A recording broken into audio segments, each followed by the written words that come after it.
Juventus Torino maçında büyük olay. Neler yaşandı? Kenan Yıldız'a ödülü teslim edildi. Kerem Aktürkoğlu ve Kenan Yıldız'ın sakatlığı kaç gün sürecek? Real Madrid'in Türkiye Ligi'nden istediği forvet oyuncusu hangisi? Arda Güler'in tüm sezon performansı. Arda Güler'in Arbeloa'ya mesajı, Arbeloa'nın Arda Güler'e cevabı. Real Madrid'den haberler, Juventus'tan haberler, hepsi ve daha fazlası bu videoda olacak. Hazırsanız başlayalım. Herkese merhabalar dostlar, hoş geldiniz. Trent Alexander-Arnold diyor ki söz veriyorum önümüzdeki sezon bu harika kulübe kupa getireceğiz diyor. Boş yere söz verme bence kardeşim sen. Sonra da böyle haberler çıkıyor. Trent Alexander-Arnold'un kabus gibi haftası daha da kötüleşebilir. İngiltere'nin Dünya Kupası kadrosuna alınmamasına rağmen Real Madrid'in sol beki artık Bernabeu'da büyük bir rekabetle karşı karşıya kalabilir. Ya sol bek demişler de sağ bek bu. Çünkü Mourinho Inter'in yıldızı Denzel Dumfries için transfer baskısı yapıyor. Kaynak Defense Central arkadaşlar. Dumfries gerçekten iyi bir bek. Trent'ten daha iyi midir? Yorumlar kısmında bir tartışalım bunu da. 2 yıl önce alt ligde oynayan Como'yu Şampiyonlar Ligi'ne taşıdı. Fabregas saygılar. Evet arkadaşlar, gerçekten çok başarılı buluyorum ben Fabregas'ın teknik direktörlük kariyerini. İnanılmaz bir yere getirdi Como'yu. Tabii Como da inanılmaz transferler yaparak buraya geldi. Valla bence Mourinho'nun yerine Fabregas bile düşünülebilirdi. Neden olmuyor böyle teknik hocalar anlamıyorum. Eski kafa hocalara gitti Real Madrid'de. Evet, bugün İtalya'daki derbi maçında neler yaşandı dostlar? Maç öncesinde iki taraftar birbirine girdi arkadaşlar ve bir tane ağır yaralanan Juventus taraftarı vardı. Birçok gözaltına alınan Juventus taraftarları vardı. Ortalık bayağı karıştı. Sonrasında Locatelli'nin taraftarlarla yaptığı görüşmeden görüntüler gelmeye devam ediyor. Taraftarların talebi doğrultusunda yaralı taraftara destek için Juventus sahaya çıkmak istemiyor. Juventus taraftarları Locatelli'ye maçın yeniden başlaması halinde sahaya girmeye çalışabileceklerini uyardı arkadaşlar. Maç başlarsa hepimiz sahaya atlarız dediler. Ve sonrasında da polis, sanırım tam izleyemedim o kısmı, Juventus taraftarlarını stat'tan çıkarttı. Ve maç da 2-2 bitti arkadaşlar. Kenan Yıldız 2025-26 sezonunda Juventus'un tüm yarışmalarda en fazla gol ve asist yapan oyuncusu. 14 gol atıyor, 10 tane de asist yapıyor. 24 gole katkı Kenan Yıldız. Sakatlıklarla dolu bir ikinci yarıdan bahsediyoruz. Ona rağmen 24 gol katkısı gayet iyi.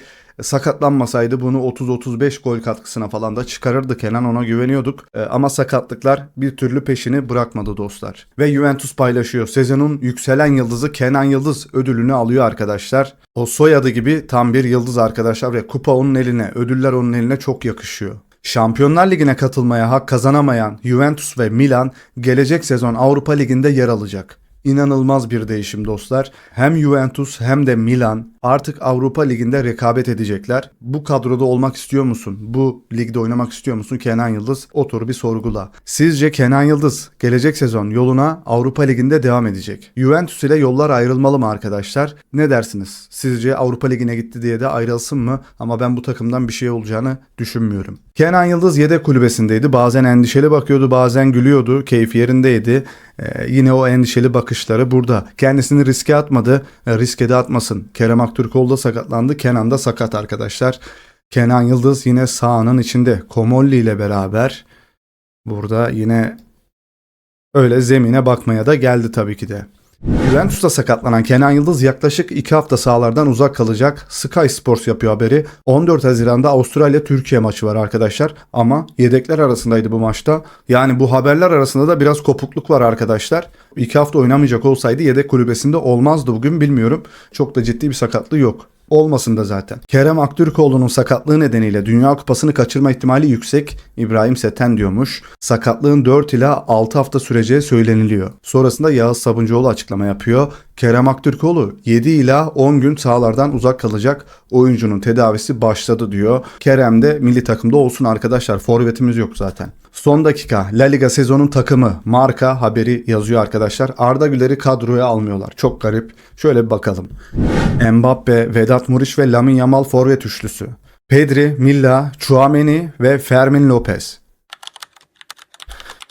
Cavaria, Eric Garcia, Llorente defans hattı, kalede de Juan Garcia var. Arda Güler'i yazmamışlar. Bence Milla'dan ve Tchouaméni'den de iyiydi Arda Güler bu sezon. Yazmıyorlar abi. Bu çocuktan ne istiyorlar ben anlamıyorum. Kınıyorum abi buradan La Liga'yı da, Marka'yı da, her şeyi kınıyorum arkadaşlar. Real Madrid'i kınıyorum. Şuraya şu çocuğa arkadaşlar, Milla kim ya? Tamam. Oynamış olabilir de kim abi? Pedri kim? Arda Güler'in bütün istatistikleri Pedri'den daha fazla nasıl oluyor bu abi? Kim yapıyor bu kadroyu? Kim yapıyor abi? Lamine Yamal mı yapıyor bu kadroyu? Son dakika Real Madrid Portekizli kanat oyuncusu Pedro Neto için büyük bir hamle planlıyor. Florentino Perez büyük bir hayranı.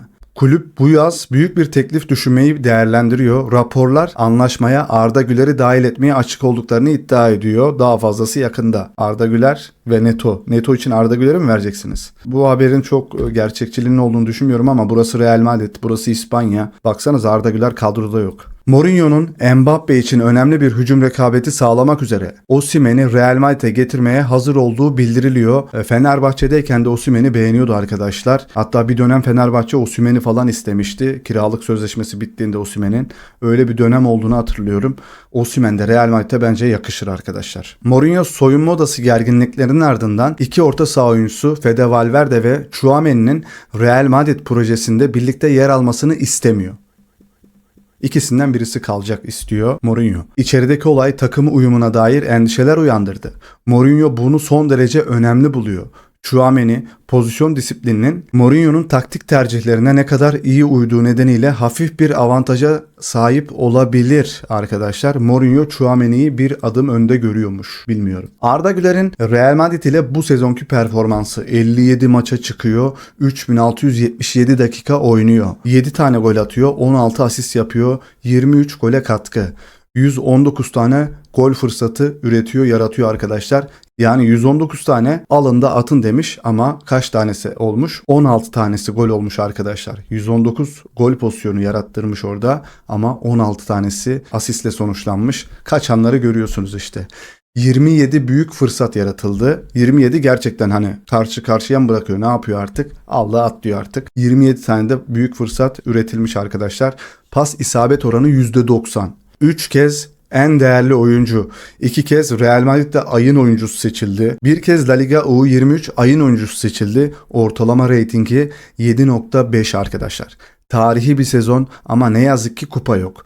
Gelecek sezonun kupalarla ve mükemmel performanslarla dolu olacağına inanıyorum. Biz de öyle inanıyoruz. Arda her şeyi başarır. Biz de onu desteklemeye devam edeceğiz dostlar. Evet arkadaşlar, sizden bir ricam olacak. 1000 like istedik, bir önceki videomuza gelmedi. Buna belki 1000 like gelir. Yaparsanız ben çok mutlu olurum arkadaşlar. Bu işe beni teşvik etmiş olursunuz. Emeklerimizin de karşılığı olmuş olur. Şimdiden teşekkürler. Alvaro Arbelo'dan Mbappe'ye mesaj geliyor. Çok teşekkür ederim Mbappe. Böyle eşsiz bir yeteneğe sahip, olağanüstü bir futbolcuyu çalıştırdığımı her zaman övüne övüne anlatacağım. Zor zamanlar sonsuza dek sürmez ama güçlü insanlar sonsuza dek sürer. Gelecek olan her şeye demiş. Mbappe'yi çalıştırdığı için çevresine övüne övüne anlatacakmış. Seni basının önünde küçük düşüren adam hakkında hala onu böyle göklere çıkarıyorsun. Arbeloa.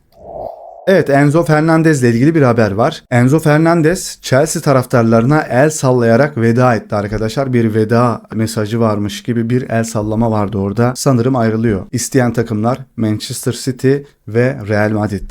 Gözyaşları içinde Pep Guardiola. Beni neden bu kadar çok seviyorsunuz? Bunu bana neden yapıyorsunuz? Salih Dinho izleyicilerine sesleniyor. Beni neden bu kadar çok seviyorsunuz? Bana bunu neden yapıyorsunuz?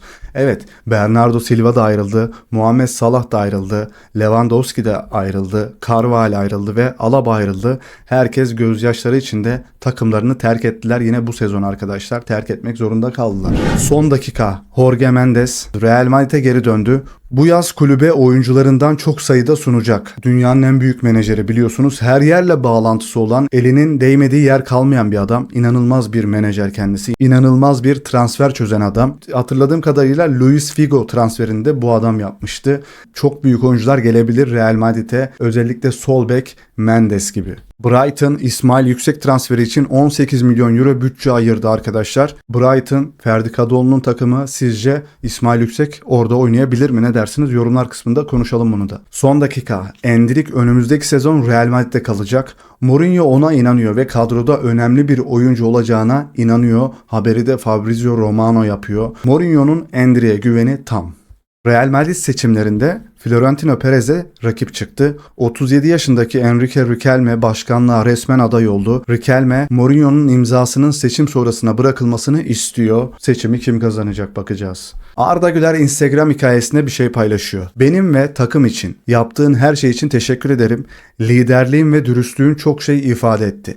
Gelecekte sana ve ekibine sadece başarılar dilerim bayım. Size her zaman en iyisini dilerim diyor. Arbeloa'yı da etiketliyor. Arbeloa'nın cevabına bakalım. Çok teşekkür ederim Arda. Sen de tüm yeteneğini sergilerken gerçek bir üst düzey oyuncunun kişiliği ve zihniyetini gösterdiğini görmekten özellikle büyük maçlarda çok gurur duyuyorum. Sen sihirli bir oyuncusun. Bol şans ve dünyayı fethetmeye devam et dedi. Arbeloa Arda Güler'e cevabı. Güzel konuşmuş. Enrique Riquelme'nin adaylığı Real Madrid Seçim Kurulu tarafından onaylanmıştır. 2006'dan bu yana ilk kez Real Madrid başkanlığı için seçimler yapılacak arkadaşlar. İlk kez oluyor. İlkay Gündoğan ve Ederson veda töreni için Etihad Stadyumunda onurlandırıldı. Guardiola ile falan sarıldılar ve alkışlattılar. Bu iki oyuncu Fenerbahçe'nin kalecisi ve Galatasaray'ın futbolcusu Manchester City törenindeydi bugün.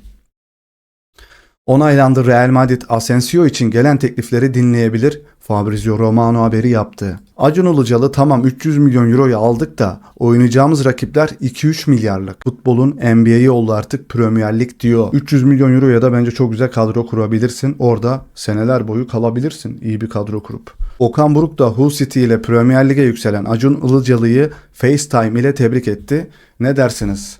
Hull City'nin, ya Hull diye mi okunuyor, Hull diye mi okunuyor? Hull City diye biliyorum ben.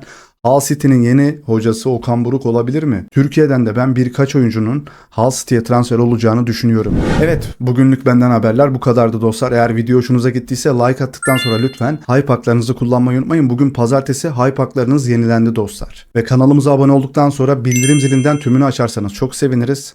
Daha fazla destek olmak istersen katıl satın alıp süper teşekkür gönderebilirsin. Kendine çok iyi bak, hoşça kal. Bay bay.